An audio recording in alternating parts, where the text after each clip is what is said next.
Oreilles sensibles s'abstenir. Richard Martineau. Un animateur pas comme les autres. Richard Martineau. Cube Radio. Bonjour, bon lundi, merci d'écouter Cube Radio. Est-ce qu'on devrait prendre les femmes qui sont en état de mort cérébrale, c'est-à-dire que les femmes là, qui sont comme cliniquement mortes, OK? Leur cerveau est comme flatline. Et est-ce qu'on devrait les utiliser comme mères porteuses? C'est l'idée d'une philosophe norvégienne, OK? Madame Anna Smadjar, professeure agrégée de philosophie à l'Université d'Oslo en Norvège, qui a écrit dans un magazine médical, le Theoretical Medicine and Bioethics Magazines. Alors elle a dit, il manque de mères porteuses à travers le monde. Ce qu'on devrait faire, quelle bonne idée, c'est de prendre des femmes en état de mort cérébrale et de les utiliser comme mères porteuses. Alors, tu sais, tu prends du sperme, tu leur rentres ça dans l'utérus, et là, elles ont un bébé. C'est-tu assez flyé à ton goût? Et elle dit que ça fait vraiment Matrix. Tu sais, Matrix, où les gens sont comme dans le coma, puis ils servent de batterie à des robots, là. Là, ces femmes-là seraient dans un coma, mais elles pondraient. Ça serait littéralement comme des poules. Ça, c'est ce qu'on appelle le transhumanisme.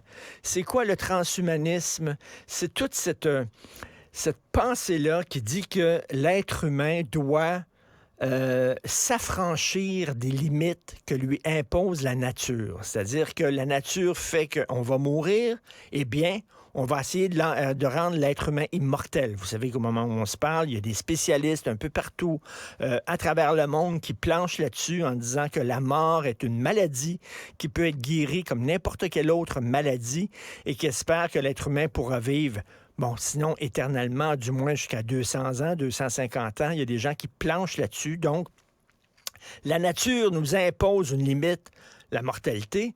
On va changer ça. La nature nous impose un sexe. Tu viens au monde homme, on va changer ça.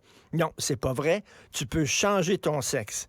Donc, la nature impose le fait que tu es stérile. Eh bien, on va utiliser des mères porteuses qui sont dans le coma, ou alors on va aller dans des villages en Europe de l'Est et on va louer des ventres. Il y a des hommes qui font du tourisme sexuel, qui vont en Thaïlande pour louer le vagin des femmes en disant, je te paye, puis tu me donnes ton corps, puis je m'amuse avec pendant 1 heure. Là, c'est je te paye et tu me donnes ton corps comme four à pain. On les appelle les femmes four à pain. Et là, je vais utiliser ta bédaine pendant 9 mois. Tu as besoin d'argent, t'es pauvre, j'ai de l'argent, j'ai pas d'enfant. T'es fertile, on est stérile, je vais te payer, on va faire un arrangement. Et il y a des villages en Europe de l'Est, ça a été documenté par de nombreux documentaires et reportages, où les femmes tombent à répétition enceintes parce que c'est tout ce qu'elles peuvent faire pour sortir de la misère. Donc, elles ont un enfant, elles attendent un peu une couple de mois, puis après ça, elles recommencent. Moi, je trouve que c'est exactement à faire. Tu sais, c'est louer ton ventre plutôt que louer ton vagin, louer ton cul. C'est la même affaire. Je trouve que ça pose des questions éthiques, mais bon, là, on va plus loin, là. Là, on va d'utiliser des femmes qui seraient dans le coma comme mères porteuses. C'est quoi la suite? À un moment donné, c'est quoi la suite? L'homme veut être Dieu.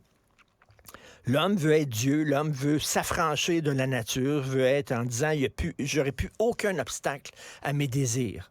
Je veux vivre jusqu'à 250 ans, je vais pouvoir le faire. Je veux avoir des enfants, je vais pouvoir le faire, même si je suis stérile. Je veux être une femme, je veux être un homme, je veux être un mix des deux. Bientôt, c'est sûr et certain, on va pouvoir changer de race.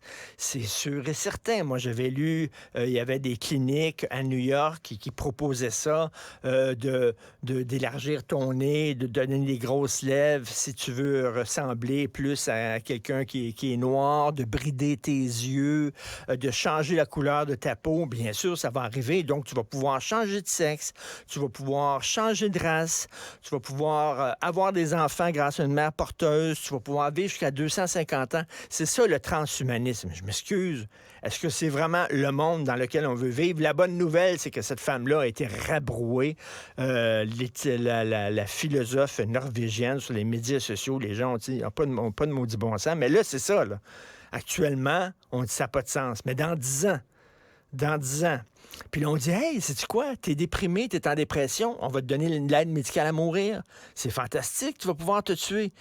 Quelle sorte de monde de science-fiction qu'on est en train de se créer.